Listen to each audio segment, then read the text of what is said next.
Hello everyone, তো সকাল সকাল দেখো চুনিয়ামুনিয়ার ডাকে কিন্তু ঘুমটা ভেঙে গেছিলো। তো তারপরেই কিন্তু আমি করে নিয়েছিলাম ব্রেকফাস্ট। তো আজকে কিন্তু ব্রেকফাস্টে ছিল হচ্ছে স্যান্ডউইচ ছিল।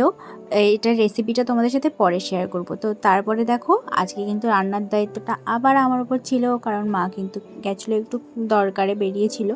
তো ওই জন্যই কিন্তু আমি মাছের ঝোল রান্না করছিলাম। আর আমি কিন্তু একদম এরকম কম মশলা দিয়েই রান্না করি, তো সেই রান্নাটাই করে নিচ্ছিলাম। আর এটার কোনো রেসিপি ভিডিও নেইনি, জাস্ট যেমন করে নর্মাল করে তেমনই করেছিলাম। আর সেই দিন কিন্তু ছিল সন্ধেবেলা আমাদের একটা ইনভিটেশন, তো সেই জন্যই কিন্তু রেডি হয়ে নিয়েছিলাম। খুব সিম্পল সেজেছি, দেখো জাস্ট একটা চুড়িদার পরে নিয়েছি। আর দেখো যাদের অ্যানিভার্সারিতে এসেছিলাম, এটা কিন্তু আমার একটা দিদি আর জামাইবাবু হয়। তো ওদের বাড়িতে দেখো এই সুন্দর ডগিটা ছিল।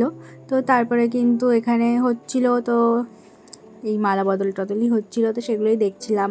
এগুলো কিন্তু দেখতে বেশ ভালো লাগে, তো সেটাই দেখছিলাম। আর ওদের কিন্তু আজকে 1 বছরের অ্যানিভার্সারি ছিল, তো সেই জন্যই গেছিলাম। তো তারপরে ওরা কেক কাটছিল। তো ভিডিওটা তোমাদের কেমন লাগলো অবশ্যই কিন্তু কমেন্টে জানিও। তো অনেক দিন কিন্তু ভিডিও দেওয়া হয়নি, তো আবার কিন্তু এবার থেকে ভিডিও দেব। তাহলে চলো, বাই, দেখা হবে আবার নেক্সট ভিডিওতে। তো তোমাদের ব্লগটা কেমন লাগলো অবশ্যই কিন্তু কমেন্টে জানিও।